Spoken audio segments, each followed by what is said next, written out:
heure ou deux le prochain train SNCF. Et tout ça, ça ne va pas forcément contribuer à l'attractivité du train. Donc le défi majeur qui vous attend, c'est un défi de service, c'est un défi technologique. Aidez-nous, et enfin nous, il faudra nous aider avec les fauteuils roulants peut-être, mais aidez-nous à nous faire, c'est un slogan qui a été largement utilisé par la SNCF, aidez-nous à nous faire préférer le train, à faire préférer le train. Et quand je dis train, il faut vraiment voir le sujet de manière large.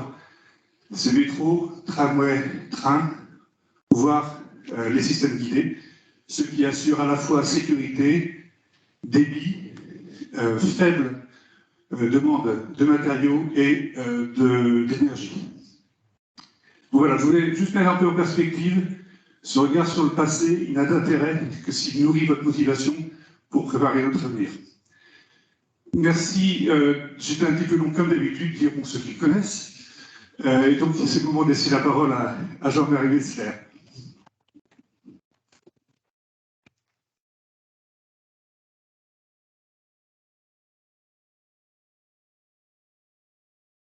Je serai quand même un peu plus long que toi.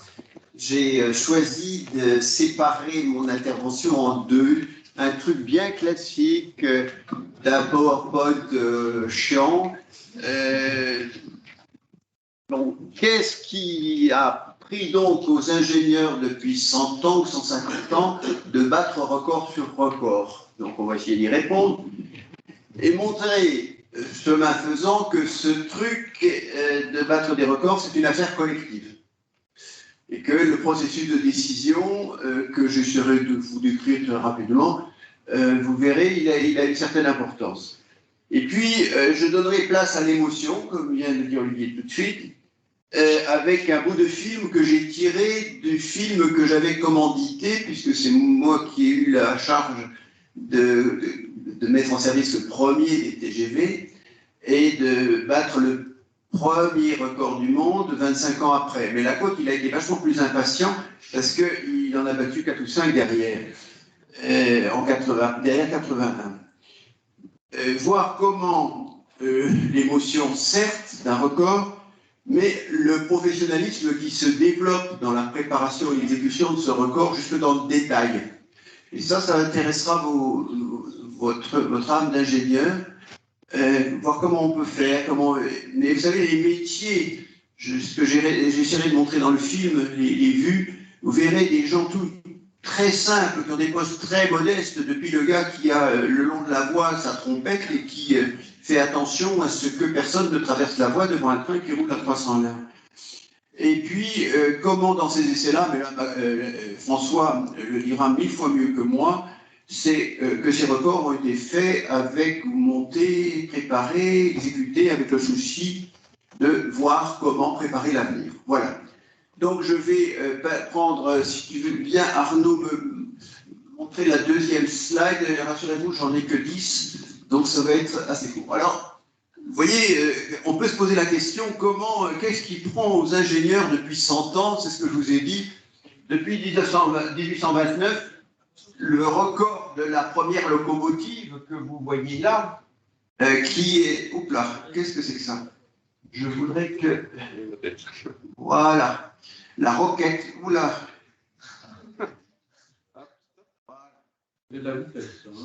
Ça va trop vite là. Hop, voilà, je vais y aller. Ils ont eu des fourmis sous les roues. Dès 1829, le chemin de fer était à peu près né. La roquette des frères Stephenson a roulé à 48 km/h. Il y a eu 100 années ensuite de records successifs, anglais, français, américains, puis français, américains, anglais, allemands. 231 km en 1931, et on s'est à peu près arrêté là, jusqu'à la cavalcade française de mars 55, 331 km/h, on y reviendra. À chaque époque, il y a eu des frayeurs à calmer.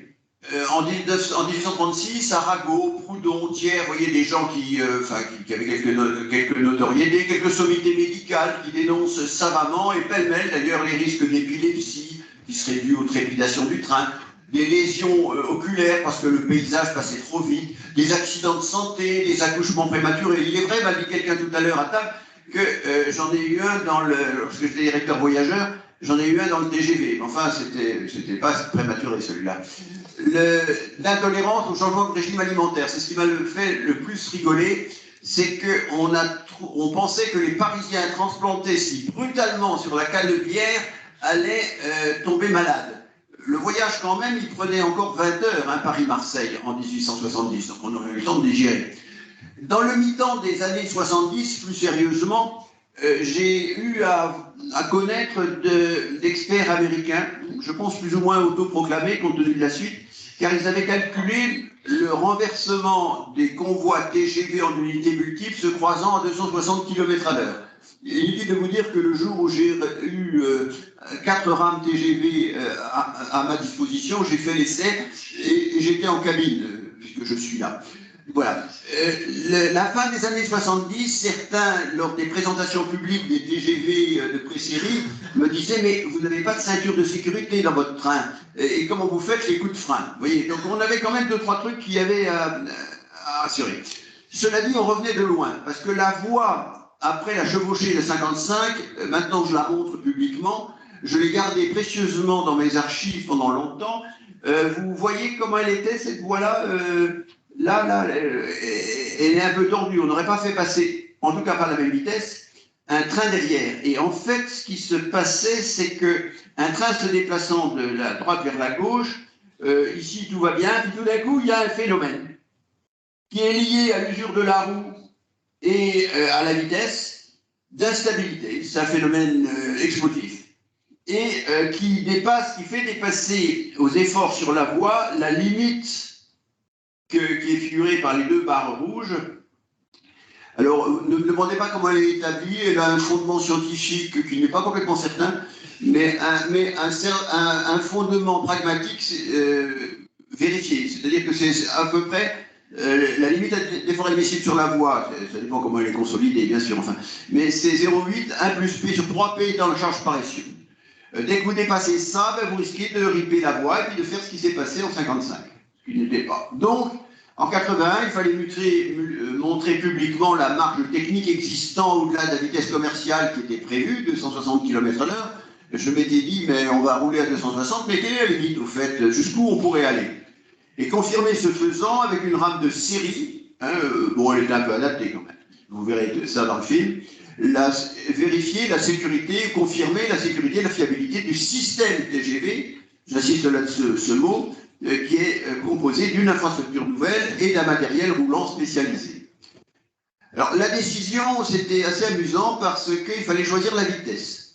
Un jour, le directeur de projet Alstom, qui était ma contrepartie, en réunion, je pose la question à la cantonade, on était quelques-uns dans la salle, il dit ce serait bien de faire 100 km. Ah, il dit oui, 100 mètres par seconde. D'où l'opération V100. Il a fallu ensuite convaincre la direction générale de la SNCF de l'intérêt d'ouvrir à nouveau cette page de record qui avait été refermée en 55. Faire un film, bizarre. Inviter la presse, horreur. Ça n'a pas été le plus facile. Je me suis fait engueuler par le directeur général de l'époque qui m'a dit « Qu'est-ce qui vous a pris les serres de faire ça ?» Il faut dire que j'en avais parlé à un journaliste de mes amis, et pas des moindres, c'était Michel Chevalet. Cet animal, il est allé voir le directeur général de la SNCF en lui disant toute une tartine sur la manière dont il voyait la mise en scène du record. Bon, une fois que je m'étais fait engueuler par le directeur général, une fois qu'il a dit bon, il fallait identifier les acteurs responsables, donc là il fallait les désigner, veiller à n'oublier aucun détail, j'y reviendrai, et certains, c'est là-dessus que j'insiste, issus du retour d'expérience 55. Vous verrez qu'on a tenu à regarder ce qui s'était passé en 55, vous le verrez dans le film. Vous voyez, parce que, en fait, hein, nous autres ingénieurs, ingénieux et talentueux et très fiers de notre technique, nous ne sommes jamais que des nains juchés sur des épaules de géants. Et ça, c'est 4 vitraux du transept nord de Chartres qui montrent que les évangélistes perchés sur le dos des prophètes. J'aime beaucoup cette image, j'y reviendrai.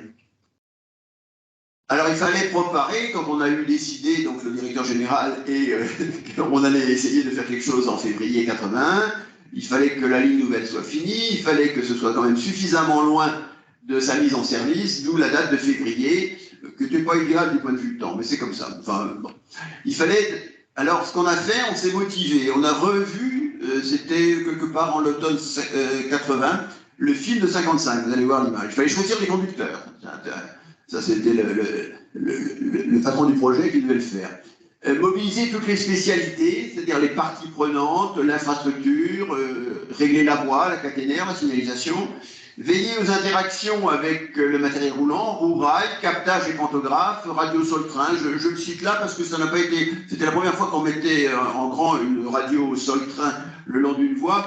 La mise en service de ce machin m'a laissé des souvenirs, et surtout à mes interlocuteurs qui n'arrivaient pas à suivre ce que je voulais, un peu fracassant. Régler la traction. Alors, il fallait adapter les rapports d'engrenage, vous le verrez, monter à 29 kV la tension caténaire. Ensuite, François Lacote aura fait plus haut quelques années plus tard. Ajuster l'électronique de commande et puis surtout, organiser la moisson de mesure à attendre une plage de vitesse explorée pour la première fois. On n'avait jamais franchi, en n'étant pas loin de tout casser, on avait été jusqu'à 331 km/h, en n'étant vraiment pas loin de tout casser, mais au-delà de 318 de manière à peu près normale, ce qui avait été le TGV 001, le turbotrain, on n'y était jamais allé. Et quand j'ai fait part de notre idée de faire 100 mètres par seconde, beaucoup de mes collègues du département de la construction m'ont dit « Ouh là là, dis donc, il faudrait que tu ailles de 5 km/h en 5 km/h, ce qu'il en est advenu. » Alors, ce que je vous montrerai dans le film maintenant, c'est la condition de succès, c'est le soin du détail. Le diable se loge dans les détails, surtout dans un système aussi compliqué que la voie, le pantographe, la caténaire et les caténéristes. Et là, vous verrez des gens qui ont veillé à ça. Et puis, les abords de la voie, la sécurité d'un délaissé, de façon à avoir pas un zigomar qui passe sous le train pendant ce temps-là, ça fait quand même tâche. Et en fait, qu'est-ce qu'on en a tiré de cette saga-là? Ben, d'abord qu'il n'y avait pas, jusqu'à 380 km/h, de barrière dynamique au contact roue-rail. Vous voyez le contact roue-rail... Attendez. Ah oui, il faudrait qu'il me repasse le... Je vais le faire.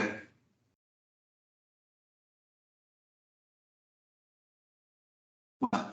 Le contact roue-rail, vous voyez, l'ensemble des... J'exagère un peu, mais l'ensemble de la surface de contact acier sur acier, roue-rail, pour un TGV, représente à peu près la surface d'un ou peut-être deux timbres-poste. Donc, nous n'étions pas du tout sûrs qu'il n'y aurait pas un truc qui arriverait, je ne sais pas combien, 332 km/h.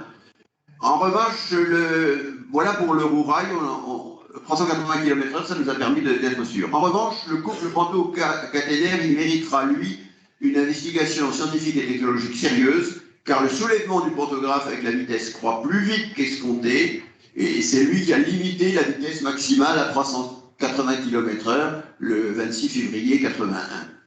C'est histoire de permettre à François de repousser cette limite à cause grâce à de nouveaux progrès techniques. Je ne sais pas si Gérard Rodudo est là. Voilà.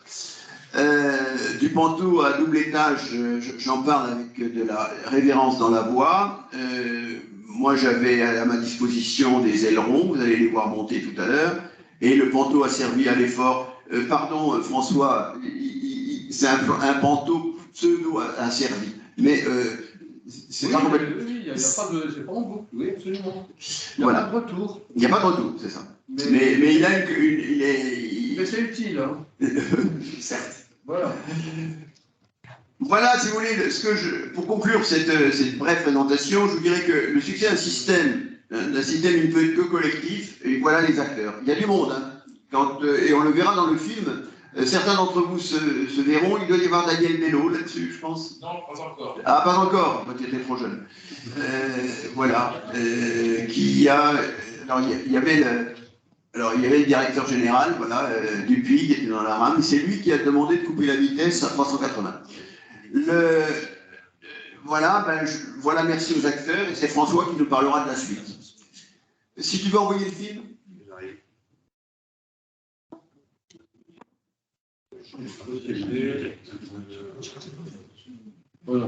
C'est exactement. Lui, il fait exactement 7 minutes 30. Je l'ai encore vérifié ce matin.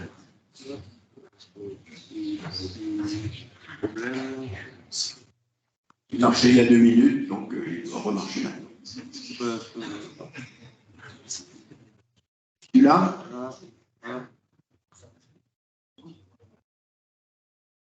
Voilà, Phil et sa carrière. Bon, le son. J'arrive tout de suite.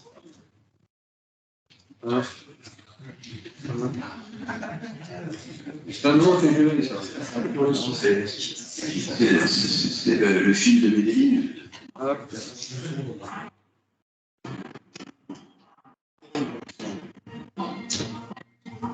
Ils ont tenu à revivre ce record vieux de 26 ans, qu'ils se préparent à battre maintenant. 300 est dépassé.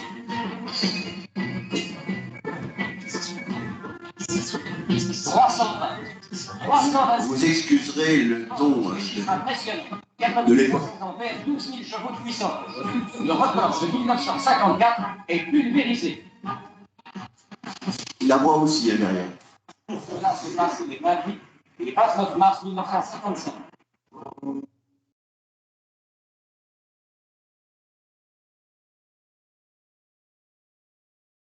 Ils ont choisi une rame de CV, la rame numéro 16. Ils se sont fixés un objectif, 100 mètres par seconde. Ils ont seulement modifié le diamètre des roues et le rapport d'engrenage. Ils ont choisi leur domaine d'essai, 60 km de la voie nouvelle Paris-Sud-Est à Lyon. Là, ils s'obstinent à approcher les nivellements parfaits qu'exigent les grandes vitesses. On travaille à la gomme et au crayon, là.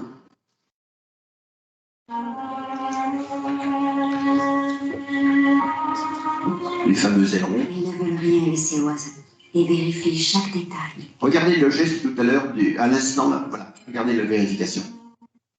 Je trouve ce geste extraordinaire de métier. Aussi ont-ils installé dans la rame un laboratoire. Aussi ont-ils multiplié sur la voie les postes de mesure. Soulèvement caténaire.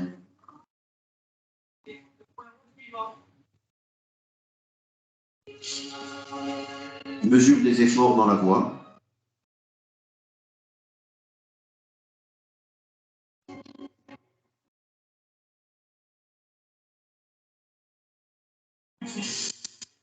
Dans leur recherche pour une sécurité maximale, ils tiennent à surveiller en direct le comportement des organes essentiels, pour mieux déjouer les pièges éventuels des vitesses inconnues. Ça, vous ne connaissez pas. C'est vrai. Ça, c'était les bases de vitesse. Je voulais avoir une mesure absolue de la vitesse. Pratiquée. Le 25 février, ils sont prêts.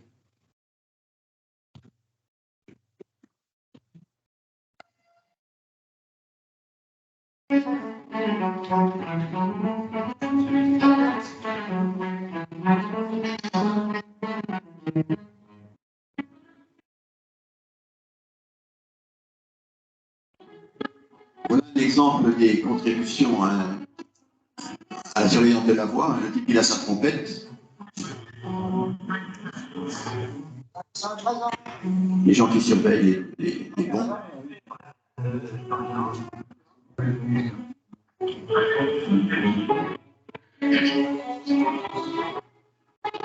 Bien, on va rouler à 260 ou 70 cette fois-ci.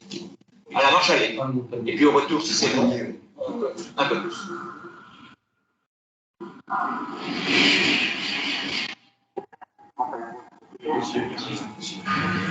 Pékin 180.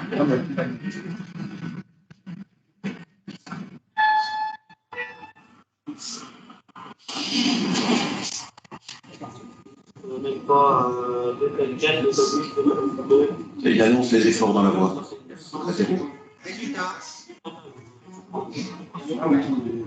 L'idée. Bon, j'en calcule les résultats. Vitesse 300. Soulèvement porto 9, 9, 10. Format. Ah, c'est là. Voilà. passage à vitesse record doit avoir lieu à peu près dans un quart d'heure. Les fameux journalistes.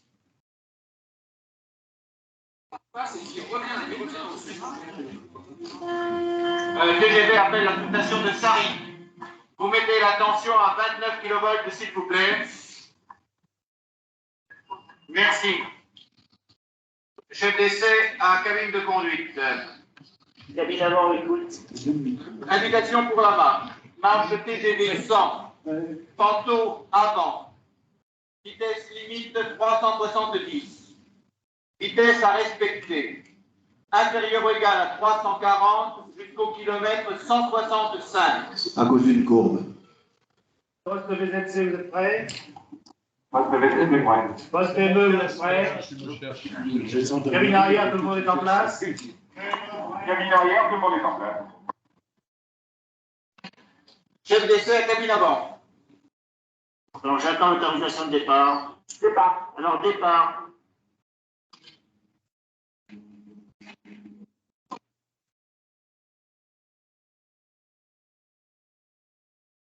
TGV appelle opérateur essai. Nous venons de franchir le viaduc du Serein. Ils avaient prévu plus de 10 marches. 5 leur ont suffi.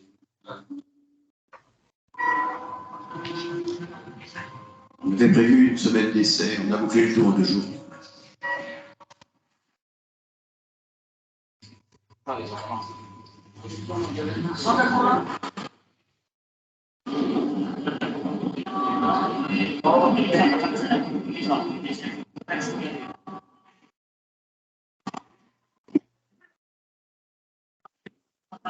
Écoutez bien. C'est nous, Guillaume. Et ça, c'est nous les... Allez, en pire. Nous avons atteint 100 mètres secondes. TGV opérateur essai. 372 km/h. 373. 14. 15. 16. 17. 18. 19. 80. Nous avons atteint 380 km/h sur la rame.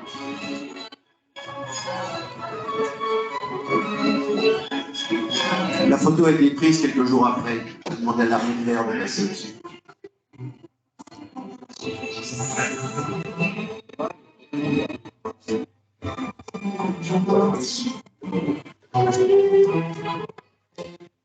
Je souhaite à beaucoup d'entre vous d'avoir la joie que nous avions en ce moment-là.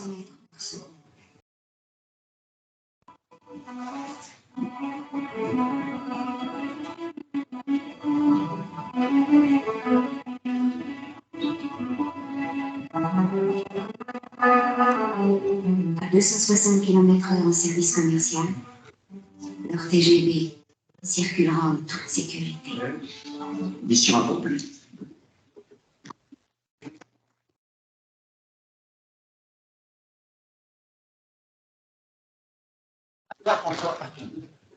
On va prendre la suite. Ouais. Tiens, je te donne les billes. Tu veux mettre là? Non, c'est fini. Faut simplement que je vois comment ça marche, tout ça. Tu essaieras de pas te... T'as un micro, oui, mais... Ouais, ça marche. Ça c'est comment? C'est à la gauche, à droite? Et il y a un pointeur? Oui, tout en haut, c'est rouge. Le rouge. Voilà. Bien, bonjour à tous. J'ai combien de temps? Parce que vous me donnez combien de temps? 20 minutes. 20 minutes. Bon, on va faire un record en 20 minutes. Hein. Bien, bonjour à tous. Donc, je vais vous parler des records suivants. J'ai eu cette chance de, parce qu'on ne les connaît pas tous, hein, mais de faire 4 records. Hein. Ils sont marqués ici, TGV 88, TGV 117, 117 bis et 150.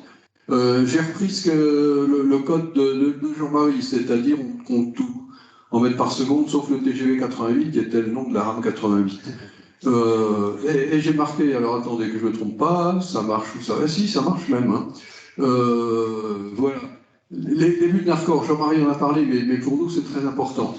c'est explorer d'abord. Ça veut dire quoi explorer? C'est-à-dire continuer à travailler le domaine des très hautes vitesses. Si on veut mettre en service en transport public, avec des normes de sécurité absolues, un système, et je dis un système, là on va parler beaucoup de matériel volant, mais c'est le système qu'il faut avoir en tête.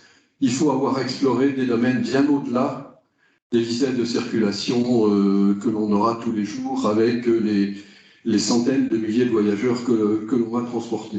Donc ça c'est très important. Continuer à travailler l'exploration du domaine des trop hautes vitesses et je peux vous dire que c'est important. Et on en apprend des choses et vous verrez, vous en apprendrez.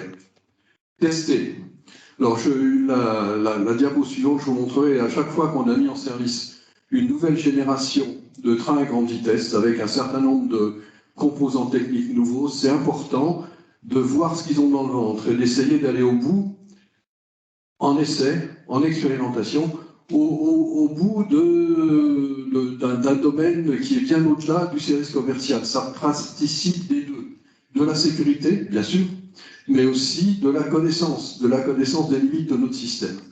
Et enfin, communiquer. Communiquer, c'est important. Alors, communiquer, c'est aussi bien en externe qu'en interne. Alors, en externe, je vous montrerai quelques images, mais pour la connaissance du système ferroviaire français, c'est très important. D'abord, c'est très important au niveau français. Et ça permet de rassurer aussi bien les pouvoirs publics français, qui nous donnent l'autorisation de mettre en service. Et je rappelle que quand Marie a démarré le 260 à l'heure, aucun train au monde ne roulait à de telles vitesses. Ceux qui roulaient plus vite, c'était les Japonais, mais à 210 km à l'heure seulement. C'était en 64. Hein. Et nous, en France, 2 ans après, on roulait à 200 à l'heure, c'était pas bien loin. Donc c'était un saut très important. Donc il est important de montrer au pouvoir public qui donne l'autorisation que l'on a des éléments extrêmement tangibles, extrêmement sérieux, pour leur montrer que notre système, j'allais dire, il tient la route, il tient bien la voie ferrée. Et puis c'est aussi communiquer en externe toujours, mais vis-à-vis de l'extérieur. Je vous montrerai quelques images. La décision du TGV Corée, par exemple, elle n'est pas... notre record n'était pas innocent. J'ai quelques images, je vais vous montrer. Et enfin, important également, communiquer en interne. Arriver à susciter une fierté à l'intérieur de l'ensemble du monde, pas uniquement des équipes qui ont fait le record, mais de l'ensemble du monde des cheminots et du personnel des constructeurs, il ne faut pas les oublier, c'est extrêmement important. Voilà, donc très rapidement, 4 générations. La première génération, condition que ça avait bien marché, mais oui, ça marche. C'est le TGV Sud-Est, 160 km à l'heure, mis en service en 81, le record en février 81, et qu'on a porté à 300 à l'heure une dizaine d'années plus tard, un peu plus. La deuxième génération, je l'ai mise sous le nom TGV Réseau, mais ça représente toute une gamme. Ce sont les TGV Atlantique, TGV Réseau, TGV Thalys, Eurostar, et les 2 étrangers, c'est-à-dire l'espagnol et le coréen. La troisième génération, c'est le duplex, mis en service dans les années 90. La quatrième génération, moi j'en parle parce que c'est vraiment un objet qui reprend l'ADN du TGV, c'est la GV d'Alstom, et je n'ai pas encore parlé de la cinquième, mais la cinquième elle arrive, et c'est très sympa. Hein. La cinquième elle arrive, c'est le TGV M comme modulaire qui devrait être mis en service dans 2-3 ans, je crois. Hein. 3 ans, voilà. Et ce qui est important, c'est qu'à chaque génération, c'est ce que j'ai fait figurer ici, on a tenu à marquer, j'allais dire l'excellence, en tout cas la qualité du développement en faisant un record. Et comme je disais, ça permet de donner confiance au pouvoir public et aux voyageurs et à tous ceux qui vont avoir ensuite à monter dans ce TGV. Hein. Voilà. Alors, qu'est-ce que c'est que TGV 88? Parce que personne n'en parle. En fait, on avait démarré après le TGV Sud-Est un certain nombre de développements pour préparer la génération suivante qui s'est trouvée dans le TGV Atlantique et en particulier un nouveau système de traction avec des moteurs. Vous êtes ingénieur, donc je peux le dire, des moteurs synchrones autopilotés. Ce qu'il faut savoir, c'est qu'avec ça, on doublait pratiquement la puissance massive du moteur. On avait équipé une rame qui était une rame TGV Sud-Est, mais modifiée, c'était la rame 88, c'est pour ça que je parle de 88. Voilà, et à condition que voilà, bon, peu importe. Et cette rame n'avait que 6 voitures. On avait diminué sa composition et on faisait des tests je dirais à la fois de qualité de fonctionnement, mais aussi on voulait passer aux limites de la motorisation synchrone. Et comme vous le savez peut-être, les Allemands nous ont repris le record de vitesse le 1er mai 88 en roulant à 406,8 km/h. On avait cette rame déjà. La SNCF avait déjà cette rame qui fonctionnait. Et bon, vous imaginez que ça nous a titillé de voir que les Allemands nous avaient repris le record. Et donc, j'étais allé voir le directeur général en lui disant, avec notre rame 88, est-ce qu'on ne peut pas quand même se dépêcher de reprendre le record? Et il m'avait dit oui. Et malheureusement, on a eu un drame que tout le monde connaît, qui est un drame absolument affreux, qui est l'accident de la gare de Lyon en juin 88. Et le directeur général m'a dit, bon, bah écoutez, c'est fini le record. Alors, je lui ai dit, est-ce qu'on ne peut pas quand même au moins... Et il avait raison. Je tiens à dire, il avait raison. Faut pas... Non, il fallait absolument porter le deuil de cet accident terrible. Et donc, il m'a donné l'autorisation, parce que nous, on voulait en même temps, on travaillait aussi beaucoup la suspension du TGV, et je souhaitais absolument travailler la sensibilité des amortisseurs anti-lacets vis-à-vis des problèmes de stabilité de bogie. Et donc, il m'a donné l'autorisation de faire des essais de montée en vitesse du TGV.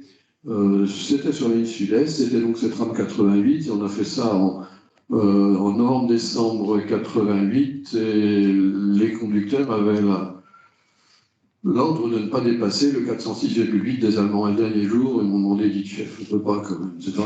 J'ai dit oui, mais juste derrière, on coupe la traction, on ne dit rien à personne. Et c'est ce qu'on a fait. Et on n'a pas fait 406,8, on a fait 408,6. Tout le monde s'est tu, sauf qu'il y a eu des fuites. Et voilà ce qu'on a vu dans la presse. Ça, c'est Le Monde en décembre 88. Ça, c'est Le Figaro en janvier 89. Et voilà. Donc, mais ça a été quand même utile. Je parlais de la communication externe. Il y avait un grand colloque sur la grande vitesse en Corée en octobre 89. On n'avait pas encore fait le second record dont je vais parler. Et les Allemands étaient très fiers puisque c'était vraiment un concours de beauté entre les Japonais, les Allemands et les Français. Donc les Allemands étaient très fiers de montrer leur record du 1er mai 88 avec 406,8. Et avec Sistra, on avait préparé un film de la marche du TGV 88. Alors on ne disait pas que c'est le record, mais tout le monde voyait bien en dessous la vitesse. Donc tout le monde, et évidemment tous les Coréens, ont bien vu que l'on avait battu le record des Allemands, mais on ne le disait pas, mais on l'avait fait. Voilà. Et vous verrez qu'un mois après, en décembre, un peu plus d'un mois, donc 2 mois après, en décembre 89, on a fait le record, c'est ce dont je veux parler. Alors, la rame atlantique. La rame atlantique, bon, alors certes, vous connaissez peut-être un peu tous les composants qui ont fait la deuxième génération, c'est la traction, c'est le freinage, c'est une nouvelle suspension, c'est un nouveau pantographe, c'est une nouvelle climatisation. Enfin, c'est vraiment une rame totalement nouvelle en termes de performance, et on voulait absolument, avec cette nouvelle ligne TGV Atlantique, voir ce que tout le monde avait dans le ventre. J'insiste, je dis bien tout le monde, parce qu'un record, Jean-Marie l'a dit, mais je me permets de le répéter, un record c'est le train, mais c'est pas que le train. Un record, c'est le train, c'est l'infrastructure. L'infrastructure, c'est la voie, sont les ouvrages, c'est la caténaire. La signalisation, un peu, on a profité pour voir ce que la signalisation fonctionnait, mais bien entendu, on fonctionnait aussi avec un autre système de protection. Alors, les marches d'essai ont démarré en septembre 89 et on est monté progressivement en vitesse jusqu'à arriver à une vitesse de 482,4 km/h. Voilà, c'est le lendemain du record, ou non, c'est le jour du record. Hein. Voilà, le 6 décembre. Ah non, c'était 2 jours avant. On avait emmené c'est pour ça que j'ai mis cette flèche. On avait emmené l'ambassadeur de Corée dans la rame atlantique. C'était 2 jours avant le vrai record, les 482,4, mais on l'avait quand même promené à 471,9, voilà, ça y est, j'ai trouvé. 471,9 km/h. Ici, on voit en particulier l'ancien président de la SNCF, Jacques Fournier. Et le ministre des Transports, ici, voilà. Et donc, simplement pour illustrer le fait qu'un record, ça a énormément de retombées. Je parlerai évidemment des retombées techniques, hein, je vais commencer par là, hein, tester. Mais ça a aussi des impacts sur la communication externe. Alors évidemment, la presse était là. Alors ce qu'il faut dire, c'est que comme pour le record de 80 dont a parlé Jean-Marie, jusqu'à présent, jusqu'à cette date, la presse, on lui proposait de venir à l'arrivée du train du record. Alors après, quand on a fait ça c'est un autre article qui s'est fait, lorsqu'on a fait le record de septembre 89, ce qui nous a quand même limité, c'est ça. Hein, ça se voit bien sur ce tototon, voilà. Je suis désolé, excusez-moi. C'est pas facile. Ouais, c'est pas trop en haut non plus. Enfin là, c'est en haut, on voit bien que la caténaire, on la soulève bien là-haut. Hein. Et c'est ça qui nous a limité. Ce qui est assez étonnant, c'est que le directeur général de la SNCF, quand j'avais proposé la vitesse du record, il m'a dit combien vous voulez. Oh, ben, je dis quand même, on va viser 420 km/h. C'est pour ça qu'on l'appelait TGV 117. Le directeur général me dit écoutez, la côte, est-ce qu'il ne suffit pas quand même de passer la barre des 400? Oh, je dis écoutez, monsieur, on a fait 380, il faut quand même bien mettre 40 à l'heure d'écart. Bon, ok, 420, même pas plus. Et on a fait 480. Hein. Et donc je descends de la rame, et le même directeur général, il me dit ah, c'est bien la côte, bravo. Mais qu'est-ce qui vous a empêché de faire 500? Et c'est vrai, hein. Et bien, ce qui est vrai également, c'est que je lui ai dit, c'est ça. Ah, vous sauriez faire Ah, j'ai dit, oui, monsieur, maintenant, on commence à connaître un peu mieux le comportement, mais oui, on a des idées, mais il faut revoir, c'est la vitesse critique de la caténaire, maintenant on commence à connaître. Ah, vous pourriez? Ah, bah oui, monsieur, mais il nous faut du temps. Ah, bon, bah écoutez, ok, si vous pouvez passer les 500, ok, allez-y. Et le directeur de la ligne TGV Atlantique, Étienne Chambron, qui entendait ça, il me dit la côte, hein, tu feras bien ce que tu veux, hein, mais moi j'ai ouvert la ligne en septembre 90. Hein. Donc, moi je pose mes aiguillages à mon homme, hein, tu débrouilles, tu fais comme tu veux, mais il y aura. Ouais, j'ai dit oui, je comprends. Et donc, parce que jusqu'à présent, on se refusait à passer à telle vitesse sur des aiguilles. Et donc, il a fallu, d'une part, régler ce problème, parce qu'on est parti, d'une part, régler ce problème, et ce que l'on a travaillé, et d'autre part, se poser la question du passage d'un logis à très grande vitesse. Oui, ça va aller vite. Mais j'ai mon chronomètre, hein, 13 minutes. Voilà. Et donc, on est parti comme ça, et à condition que ça va bien. Voilà ce que l'on a fait. Ah, il faut le lancer, le film. Mais vous inquiétez pas, il dure 1 minute. Hein. Ah ben il marchait tout à l'heure. Hein. Ah là là, il faut me décompter mon temps de parole là. Hein.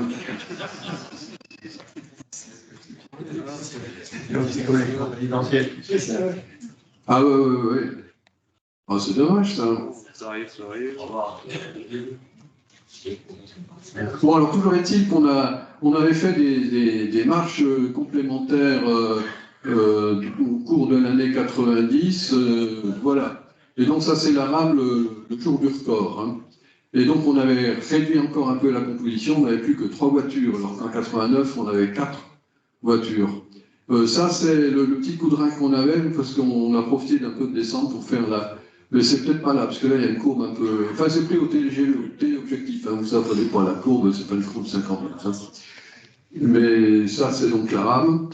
Lorsque l'on voit, voilà, vous allez le revoir, on passe sur les aiguilles de Vendôme, et ça, on avait fait un centre d'essai avant, on a été monté doucement. Alors pourquoi est-ce que j'en parle? Parce que Jean-Marie en a un peu parlé, mais un des problèmes de, voilà, 543, on a fait 543, hein, je l'ai relancé, hop, voilà.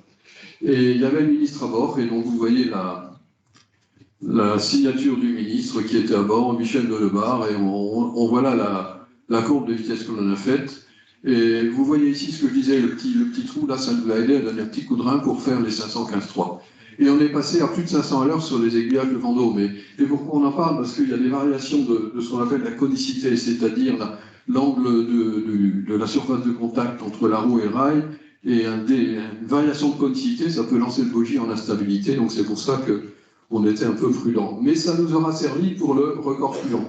Alors ça, voilà le ministre des Transports qui est là pour, ma foi, féliciter et important. Voilà l'équipe. Et ça n'est pas toute l'équipe du système, parce que je ne suis pas sûr qu'il y ait là-dessus tous les gens de l'infrastructure, de la caténaire et autres. Mais comme disait Jean-Marie, un record, c'est toute une équipe. C'est vraiment toute une équipe.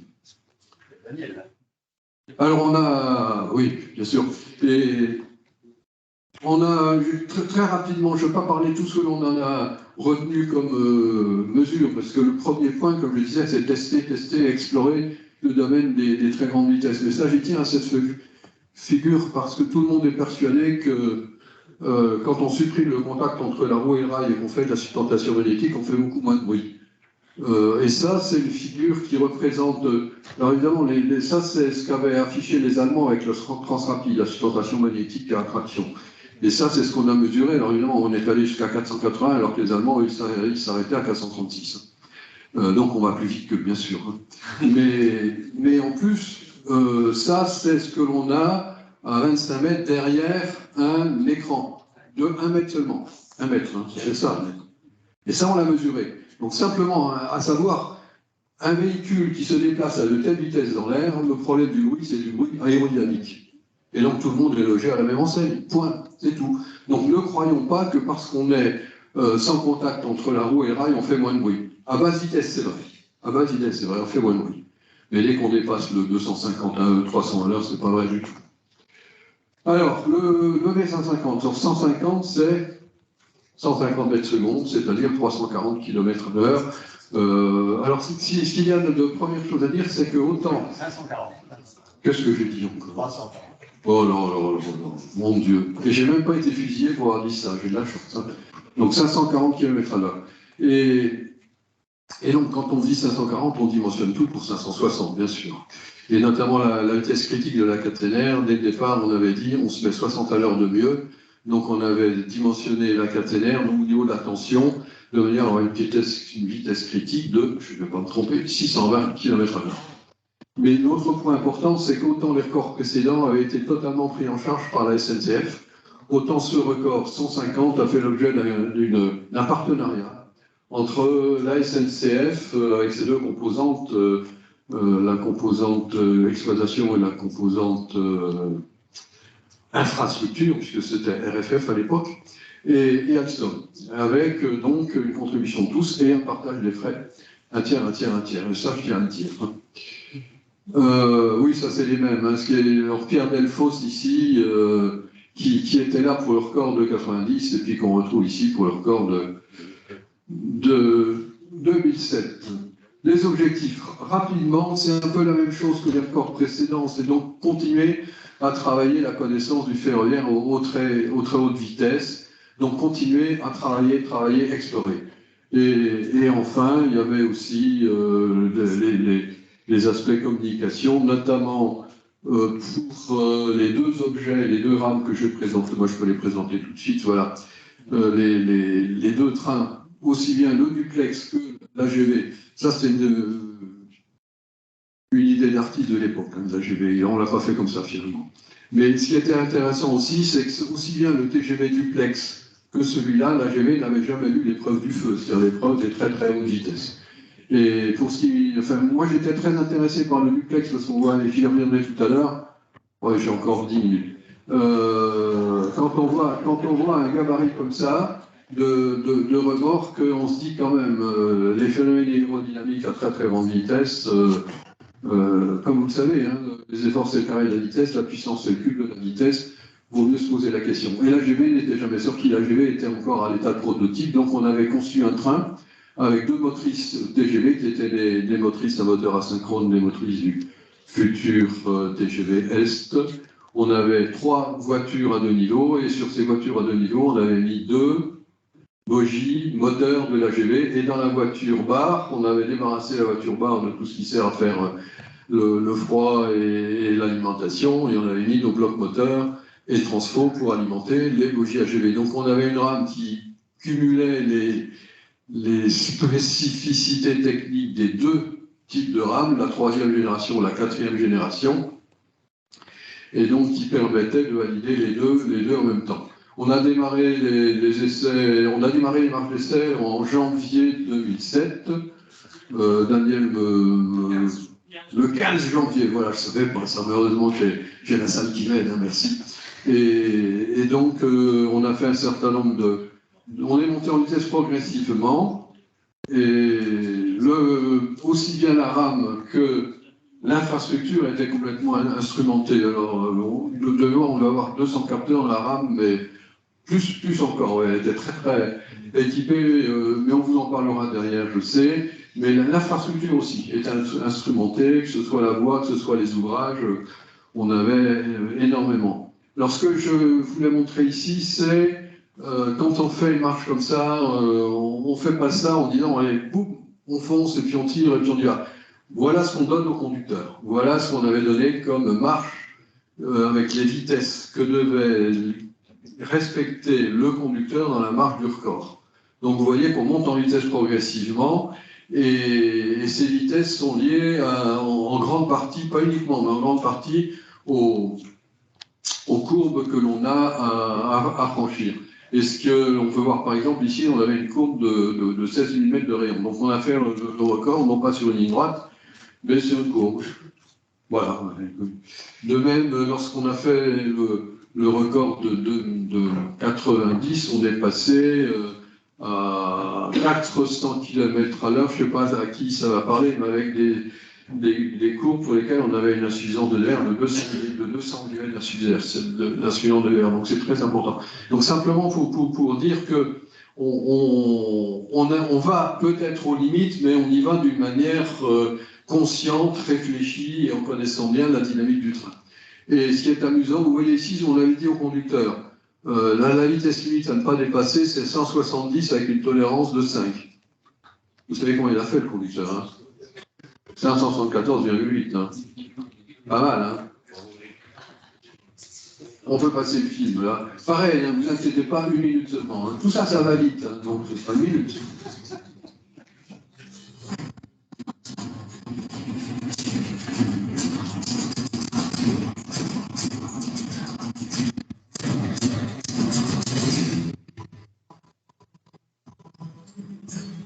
Donc on lui avait fait un design assez spécifique à cette rame. Il y avait eu pas mal de propositions. Alors il y a du monde sur les ponts, ça, alors là, bien sûr. Alors comme on était déjà passé sur des aiguilles à Vendôme en 90, on savait qu'on pouvait y aller. Ça, c'était les aiguillages de la Garmeuse. On est passé à 530 km à l'heure sur les aiguillages de la Garmeuse. Voilà. Ça n'a pas été long, le 524,8, on l'a vu.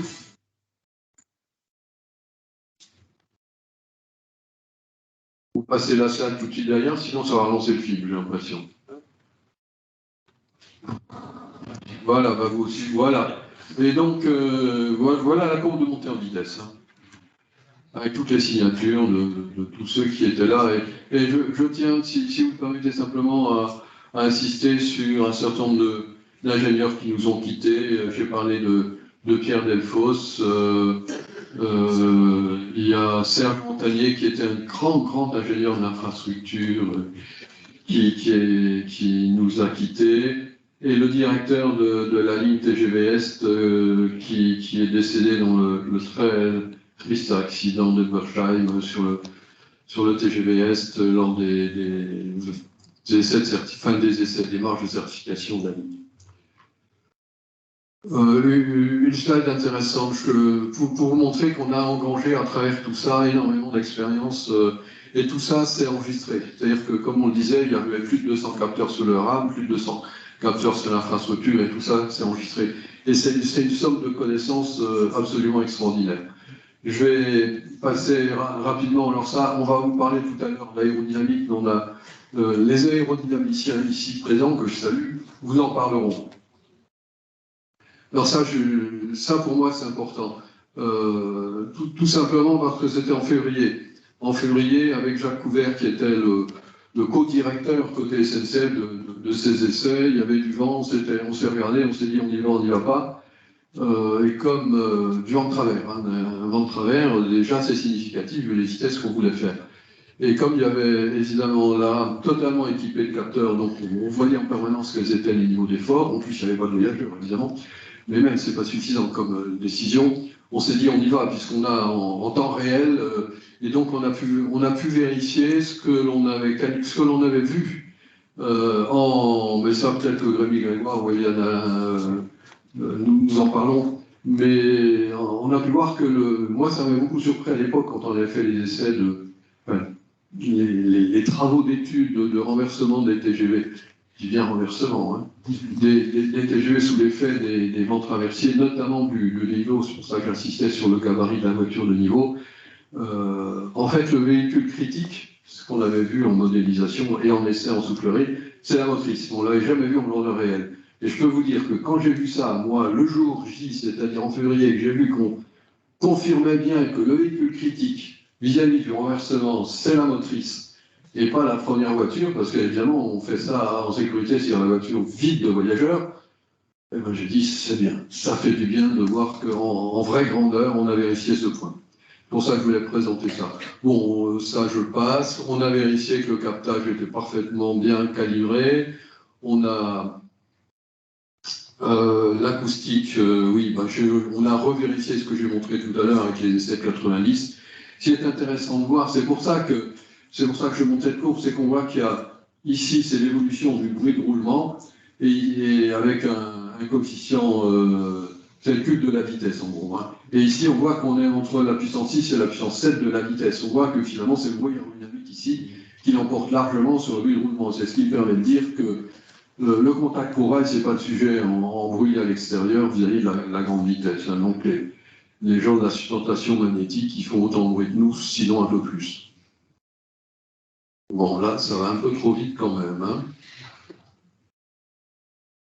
Surtout que j'ai encore 3 minutes. Hein. Donc voilà l'acoustique. Dynamique ferroviaire, là on a pu vérifier. Ce qui nous a beaucoup, enfin moi en tout cas beaucoup plus, c'est que les bougies AGV qui n'avaient jamais peut-être marqué là-dessus, voilà, ils sont marqués là quand même, en faire un peu de pub. Hein. Ils présentent des niveaux d'accélération plus faibles que les porteurs TGV. Et un porteur, il n'y a même pas le moteur. Hein. Alors que là, dans le bougie AGV, on a descendu le moteur dans le bougie moteur. Donc ça aussi, c'était un résultat extrêmement intéressant. Hein. Et ça, c'était à 574,8 km/h. Hein.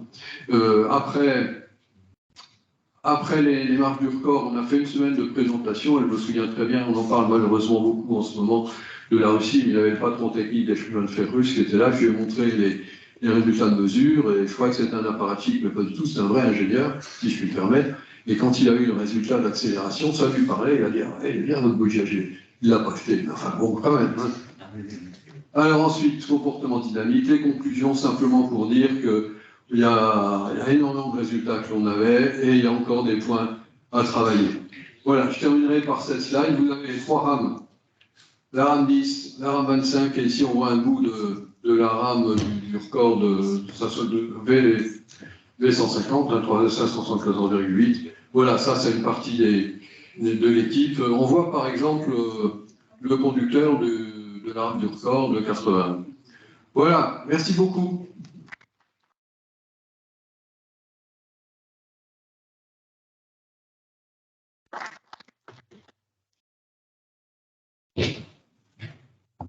Peut-être que je vous rende là. Merci.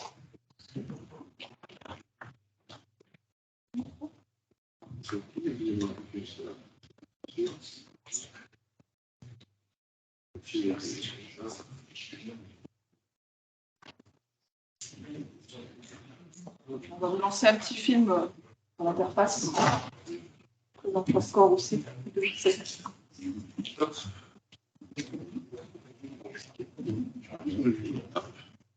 Voilà.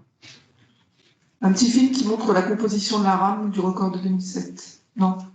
Si, c'est bien ça. Si je voyais un TGV à un niveau, donc j'ai eu un doute. Non, il n'y a pas de son. Ah, c'est bizarre ça.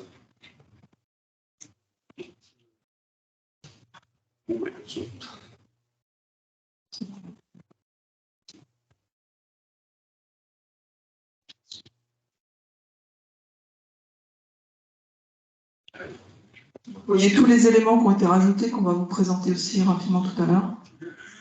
Au niveau des césures, on avait mis des bandeaux pour l'aérodynamique, pour fermer les césures sur le côté.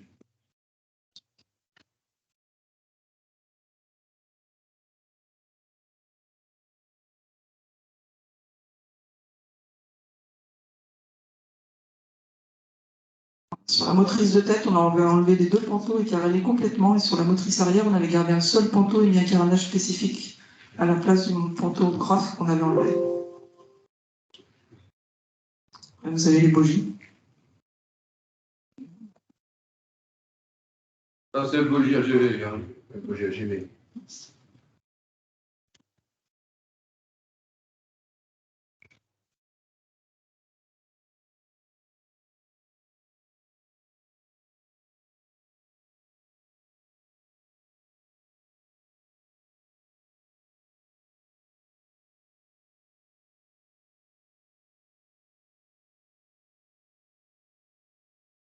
Information importante, c'est qu'on a mis des grandes roues sur cette rame du record. C'est un impact aérodynamique qui n'est pas négligeable sur la traînée.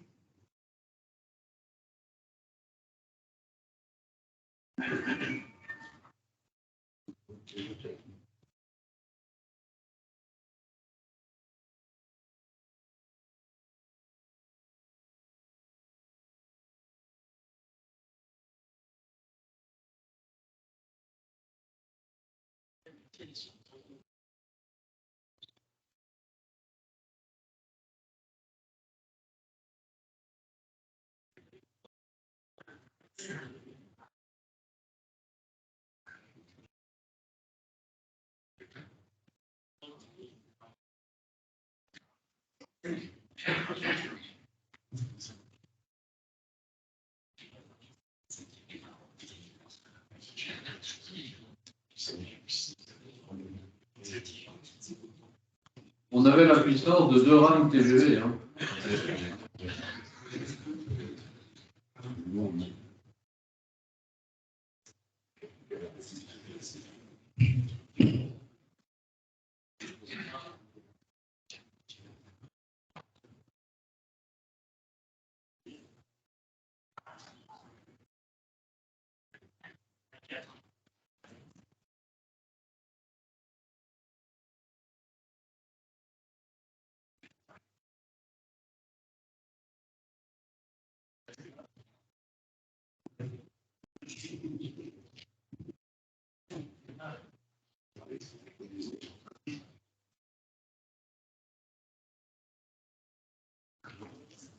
Bonjour à tous. Donc avec mon collègue Monsieur Grégoire, nous allons vous présenter les études aérodynamiques qui ont été réalisées dans le cadre du record de 2007.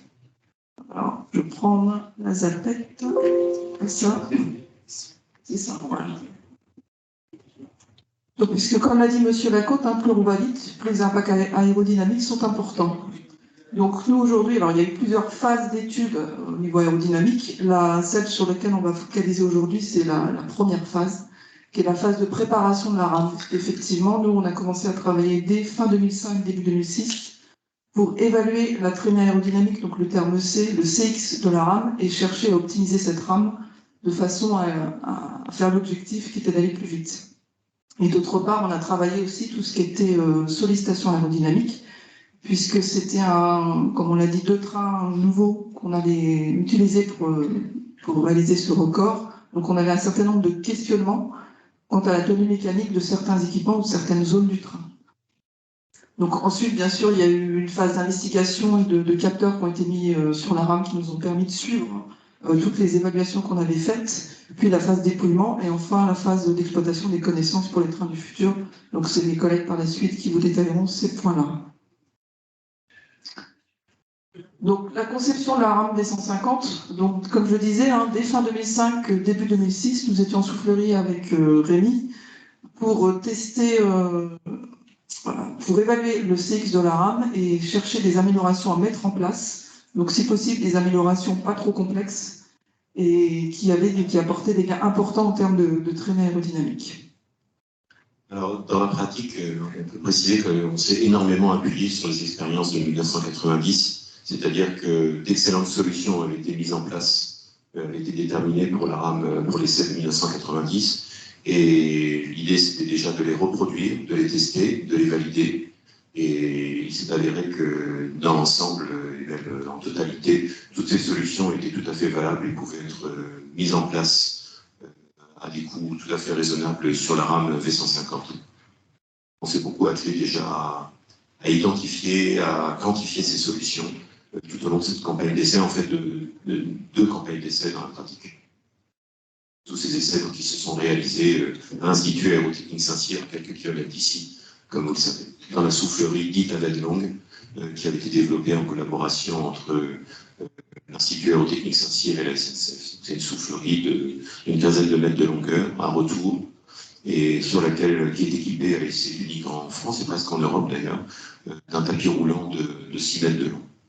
Une soufflerie de 1,70 m de large, pardon, 2 mètres, je crois, de large et 1,75 m de hauteur, et qui est tout à fait adapté pour ce type de travaux et pour tester en particulier des maquettes à échelle 1/15e.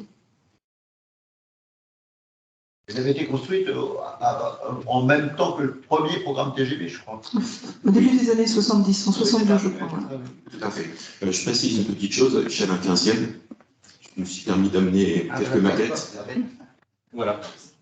Voilà ce que c'est, un nez de maquette à échelle 1/15e. Et en fait, ce nez, qui n'est pas celui d'un TGV actuel, qui était une proposition pour le nez du programme RGV 2N2, n'a pas été retenu par la SNCF, mais pouvait être monté sur cette maquette. Exactement. Donc là, vous avez quelques images de la maquette dans la soufflerie. Donc comme on a un tapis roulant, on ne peut pas poser la maquette sur le tapis. Donc elle est suspendue par des lames que vous pouvez voir ici. Et du coup, on a une balance aérodynamique qui permet de mesurer les efforts dans les différentes directions et donc le CX. Donc là, la balance est sur l'image de gauche dans la motrice. Donc la première étape, c'était de mesurer, comme l'a dit Rémi, le train standard TGV duplex. Puis ensuite, on a mesuré, la mini-rame exactement, c'était pas une rame complète. Ensuite, on a fait la mesure de la mini-rame mais avec les grandes roues, puisqu'effectivement, le fait de mettre les grandes roues, ça augmentait la traînée aérodynamique. Donc on partait déjà dans le mauvais sens au départ. De combien? De 7-8%. 11%. 11%. Alors, c'était un sujet qui avait été parfaitement identifié, là encore, en 1990, puisque la rame était elle-même équipée de grandes roues, forcément, et pour atteindre ces grandes vitesses. Et de mémoire, je crois aussi que le dessous de caisse avait été remis, la garde rail avait été abaissée pour diminuer la vitesse, pour diminuer la traînée aérodynamique.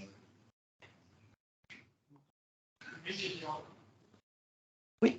Juste savoir à quoi sert le tapis roulant dans cette soufflerie? Est-ce qu'il est utilisé sur le TGV ou pas? Alors, dans la pratique, un tapis roulant, ça sert à permettre, à reproduire les flux d'air, en tout cas à les mettre en vitesse, comme si c'était le cas comme dans le cas de la réalité. C'est-à-dire que si le tapis roulant, comme on se place dans le référentiel du train, si le tapis roulant n'est pas présent, eh bien l'écoulement d'air va être freiné, en partie basse, la couche humide qui va se développer sur le sol va ralentir l'écoulement d'air, et donc le frottement qui va en résulter sera moindre que dans la réalité. Donc c'est indispensable pour ce type d'essai de travailler avec un tapis roulant. Comme c'est indispensable d'ailleurs lorsqu'on fait des simulations numériques sur ordinateur pour calculer la traînée aérodynamique d'un train ou d'un véhicule, de reproduire le défilement du sol dans le référentiel du train ou de la voiture.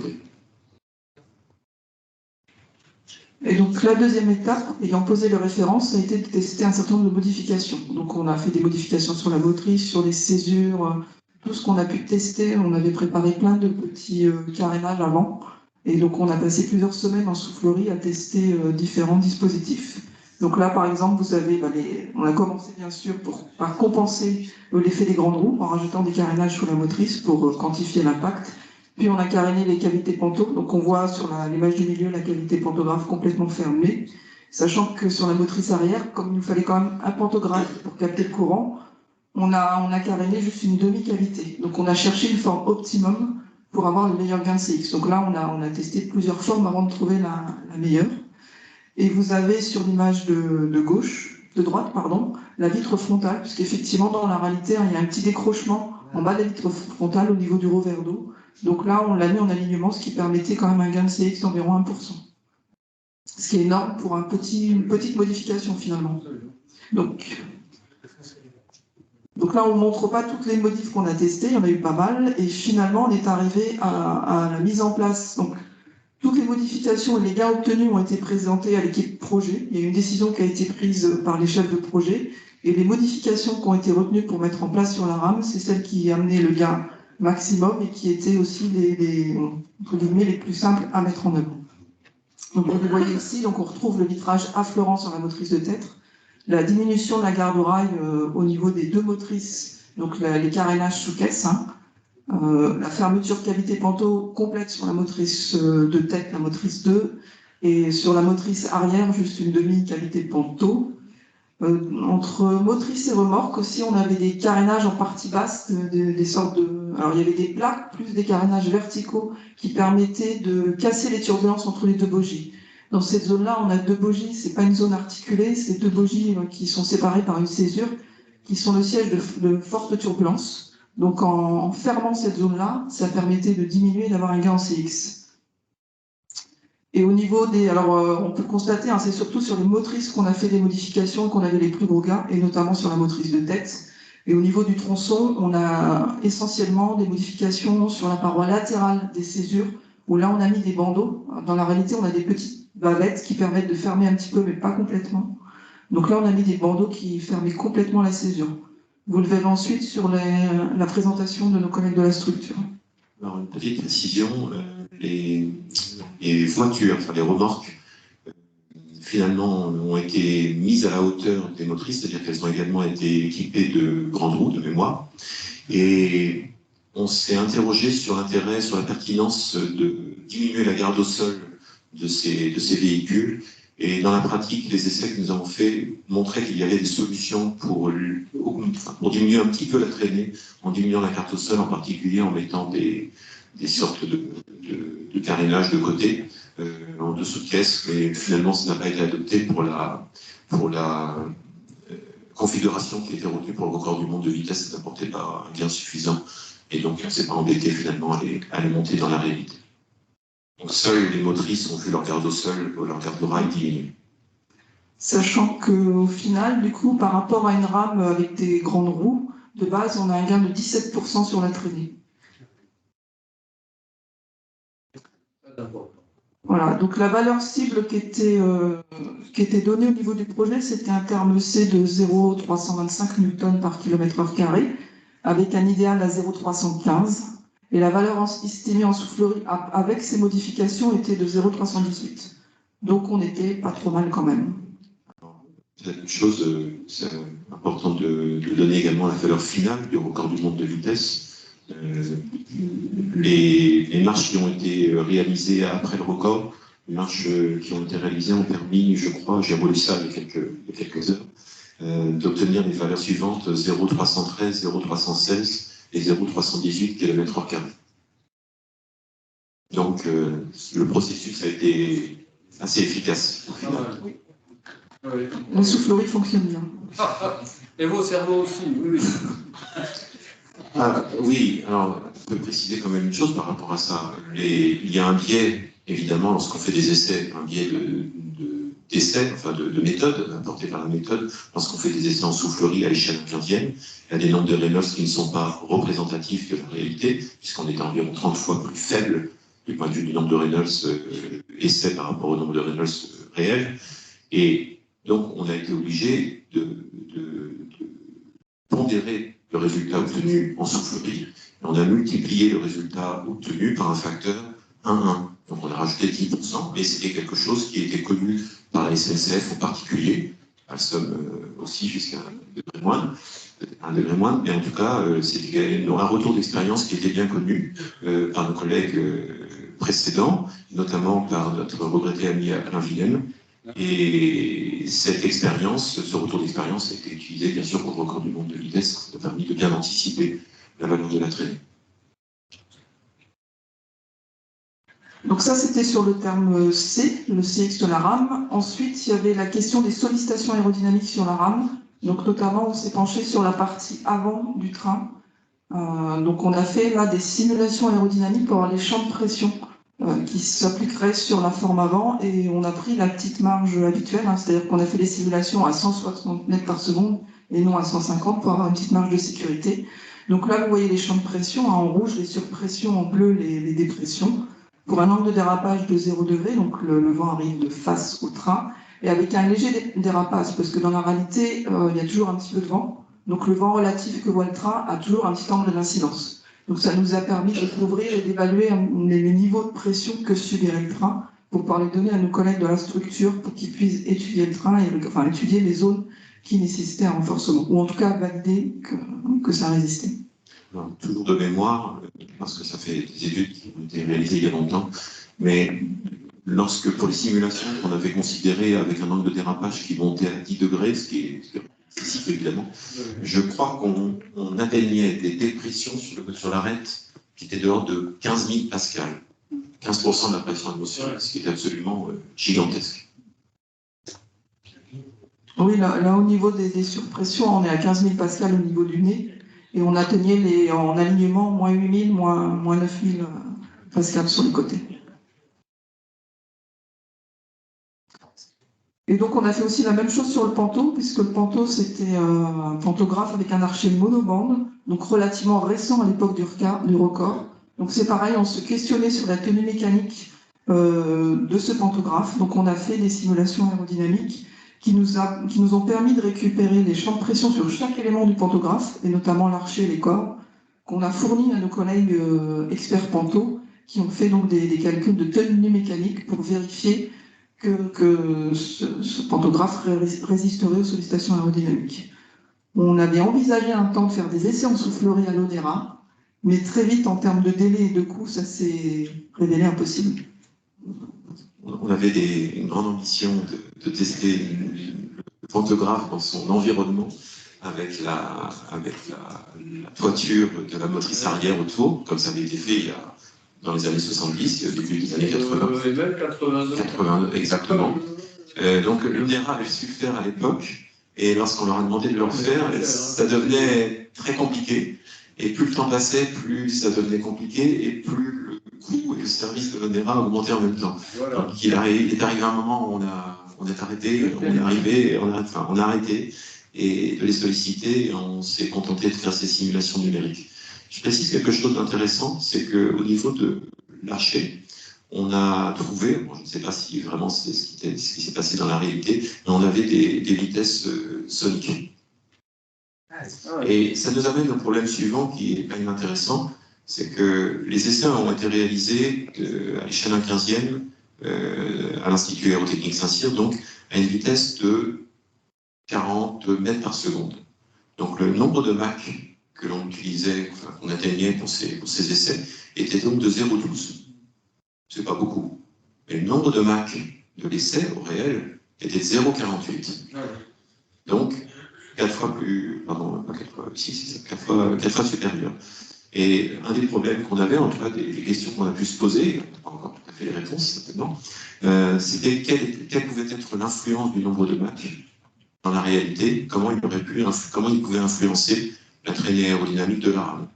Donc ce sont des questions qui demandent encore quelques petites réponses en vue des futures circulations de trains qui iront jusqu'à commercialement une vitesse de 400 km par exemple.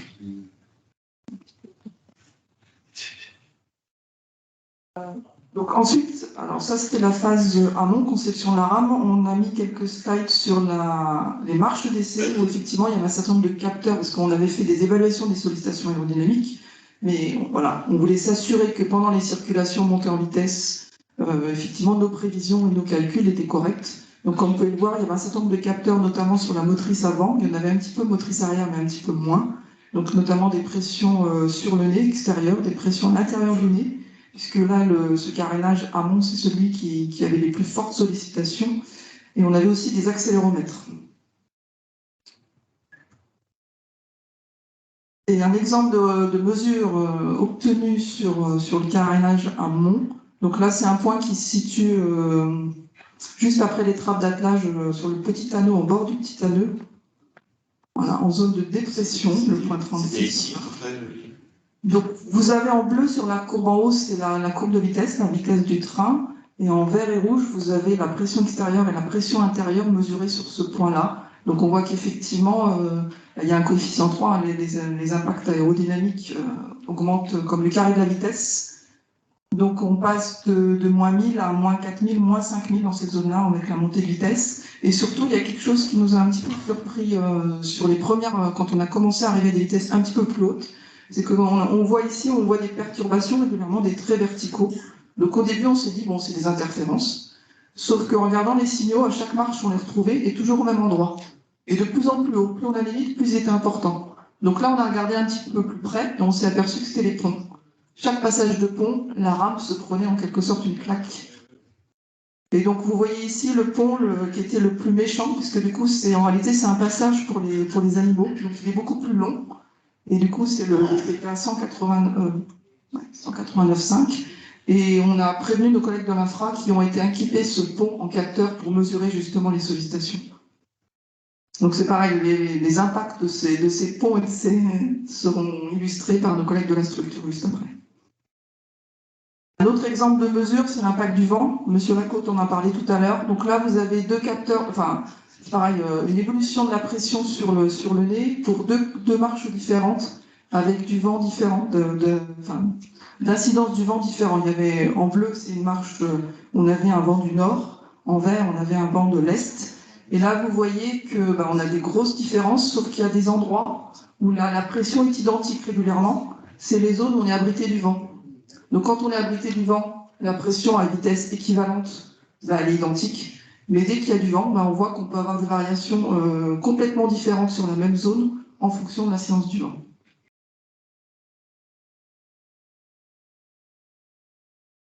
Voilà, et après, il y avait effectivement une surveillance vent traversier, un certain nombre d'équipements qui avaient été mis en bord de voie. Alors oui, je vais peut-être commenter un petit peu là-dessus. On était très précautionneux comme sur ce problème de risque de renversement sous l'effet du vent. Il y avait eu des études très importantes, enfin très conséquentes et très importantes dans leurs résultats, qui avaient été préalablement réalisées par la direction de la recherche et de la technologie, sous l'égide de M. François Lacote, donc à la SNCF, pour protéger les circulations des TGV Méditerranée avant la mise en service en 2002 de la ligne 2001 de la ligne Méditerranée.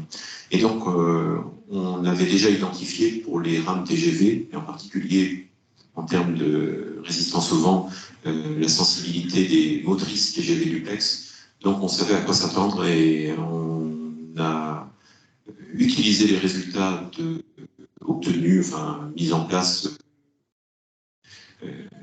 lors des travaux du TGV Méditerranée.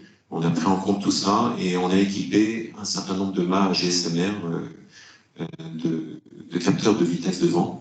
Et à chaque marche, on se renseignait sur les niveaux de vent, justement, pour savoir si on allait pousser jusqu'aux vitesses limites prévues sur la marche ou pas. Et il y a eu effectivement, comme M. Lacote le mentionnait tout à l'heure, une journée où je ne recommandais pas d'aller jusqu'à 500 km. Ça devrait être vrai. Je m'en souviens très bien. On a désobéi, pardon. Alors je précise que pour cela, on a été extrêmement aidé par le Centre scientifique et technique du bâtiment à Nantes, qui avait été également notre partenaire dans la mise en place des systèmes de surveillance et de protection du TGV Méditerranée. Voilà, et pour finir, une petite illustration des autres mesures des impacts aéros qui ont été mis sur la rame. Donc on avait beaucoup de caméras pour surveiller les différentes zones, donc notamment à l'intérieur du nez du tram, parce qu'au début on avait les trappes escamotables, et à partir d'une certaine vitesse, plus on allait vite, plus les trappes s'ouvraient. C'est pour ça qu'on a mis un hémonobloc après. Donc cette caméra permettait de surveiller que l'ouverture était raisonnable, quelque part. Et ensuite elle a été déplacée. Il y avait des caméras dans les césures intervéhicules, puisqu'effectivement sous l'effet aérodynamique, les bandeaux avaient tendance à se gonfler et faire des aérofreins. Donc c'est pareil, il y a eu des renforcements et on surveillait ces zones-là. Qu'est-ce qu'il y a ? Oui, il y avait des mesures après en bord de voie aussi, donc tout ce qui était mesure effet de souffle en bord de voie. Donc là, c'est plus de l'acquisition de connaissances, des mesures acoustiques au passage et effectivement l'impact aérodynamique, c'est aussi sur le panneau, parce que c'est de l'importance qui fait qu'il y a un soulèvement de caténaire. Donc voilà, un petit peu tous les impacts aérodynamiques. Et le bilan aérodynamique du V150. Alors, avant de l'aborder, je voudrais juste dire quelque chose, rappeler une petite anecdote qui me concerne et qui parle un peu d'émotion aussi vis-à-vis de ce qu'on peut ressentir lorsqu'on travaille sur un projet comme ça. Avant de rejoindre Alstom en 2002, et d'ailleurs je fête un anniversaire aujourd'hui, c'est mes 20 ans de travail chez Alstom. J'ai eu vraiment la joie et eu l'honneur de travailler pour la direction de la recherche et la SNCF, pour la direction de la recherche et de la technologie, dont j'ai travaillé également à la SNCF sous la direction de M. François Lacote. Et je suis entré à la SNCF en 1991, en septembre 91, je crois. Et ayant un grand-père cheminot, j'avais suivi tout l'avènement du TGV et le développement du TGV. Et en tant qu'ancien hydrodynamicien, j'espérais avoir un jour la possibilité de travailler sur un corps de monte de vitesse. Manque de chance, je suis rentré en 91, juste après le corps de 90. Et je me suis dit, j'ai raté quelque chose, une opportunité extraordinaire, c'est vraiment dommage. Et en 2002, donc j'ai rejoint Alstom à La Rochelle. Et je crois que c'était en 2005, j'ai été appelé dans un bureau d'un directeur technique qui m'a demandé de considérer, d'essayer de faire une simulation d'organiser des travaux de simulation pour déterminer quelle était la différence entre la traînée aérodynamique d'une rame composée de 5 voitures à un niveau et la traînée aérodynamique d'une rame de TGV duplex composée de 5 voitures également équipées de grandes roues.